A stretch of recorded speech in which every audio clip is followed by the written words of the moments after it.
Let's talk about blunt weapons versus blades. Which one is the best with all the 2.0 changes? I've done a lot of testing with Phantom Liberty at level 60 with 80 perks to see which melee type makes you the ultimate chromed up super cyborg badass. And I've come to a dramatic conclusion. And forward, this is all just my subjective opinion. So, short version, in case you don't care to watch this video, what is best really depends. If you want the full explanation, we need to discuss something else first. Chances are if you've reached higher levels, you've chipped either the Sandevistan or the Berserk implants, and 2.0 made it actually pretty cool and viable to have either one of those. Again, short version, Sandevistan is still better, but Berserk is actually really good still. Okay, but what Sandy and Berserk am I talking about? Specifically the Militech Falcon and the Apogee Sandevistan, which are both quite similar and good, with the latter being slightly better overall, and the Biodyne Berserk. But why not the Militech Berserk, I hear you asked? Well, that's because Biodyne is absolutely cracked, like actually insane.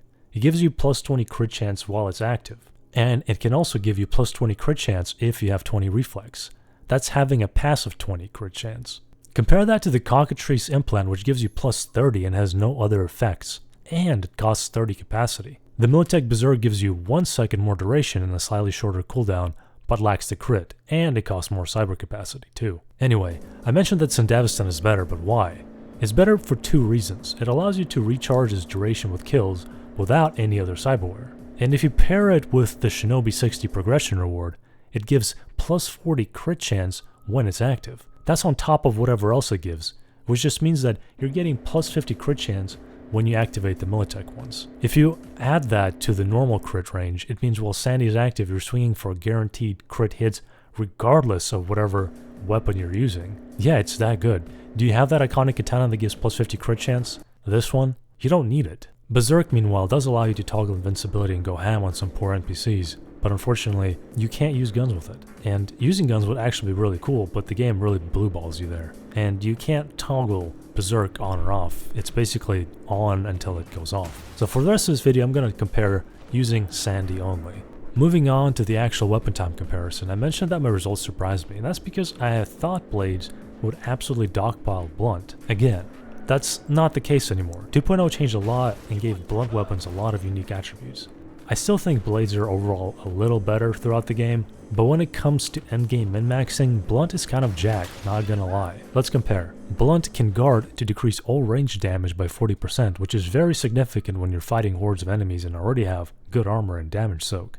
Blades, on the other hand, get the bullet deflect, which makes you into a really cool maul ninja and also drains your stamina incredibly fast, and it only works from the front. Blunt has an option for an AoE with hard knockdown, and certain weapon mods play into it. Blades have no AoE. They're all single target unless you have to execute 2 people with 1 swing or something. Blades do have the unique ability to charge straight into the enemy and attack at the same time, with Mantis Blades giving you what is essentially some kind of crazy teleport leap thing. Blunt weapons don't really have that. Dashing from the reflex tree makes getting around easier, but it's still a lot faster to cycle enemies with blades. There are a lot of unique katanas and whatnot, and the devs clearly are huge weebs. People after my own heart, really. In comparison, there are fewer options for good blunt weapons, and at least one of them, Sasquatch Hammer, is kind of impossible to use unless you run Berserk. Blades are very straightforward to use and require little thought, while properly using blunt weapons can be a little tricky with all of the different tactical options you have, especially if you're not running Sandy or Berserk. So why do I think katanas are overall better? Only because when you max them out, you can cycle enemies quickly enough in Sandevistan that you will never really run out of it. Everything will die to crit damage, and quick target acquisition will mean you get to zip around the battlefield a lot faster than someone with a blunt weapon. The only exception to this is bosses, who take significantly more effort to merc. That is where I think blunt weapons are god tier. Not only do they do a ton of damage, they also stun, knock down, and make you a meat sandwich. I'm going to play 2 clips of me fighting Maxtac and very hard, one with an iconic katana and one with another modded baseball bat. Here's a very quick explanation of the chrome I'm chipping for this. Biomonitor and blood pump to stay alive, micro rotors for melee speed, Kiroshi Cockatrice for extra crit, Dense Marrow for melee damage, Apogee Sandy for that juice, and a bunch of stuff for armor and whatnot. Perks are all pretty standard for both blades and blunt, with 20 reflex, 20 body, 20 tech, 9 intelligence, 12 cool, stat spread. If you want me to do a full video on the breakdown and the builds, let me know in the comments. Now, the footage. Commentary will come after.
That about sums things up. Katanas perform really well against Mook enemies but struggle taking down beefy Maxtac boys, with the best strategy seemingly being spamming heavy attack mid-air, while blunt weapons can one-shot Mooks but have a harder time getting around, and they do really well against the bosses. So what do you think? If you stuck around this far, let me know in the comments if you think I have it right. Maybe call me a gonk instead, that's cool too.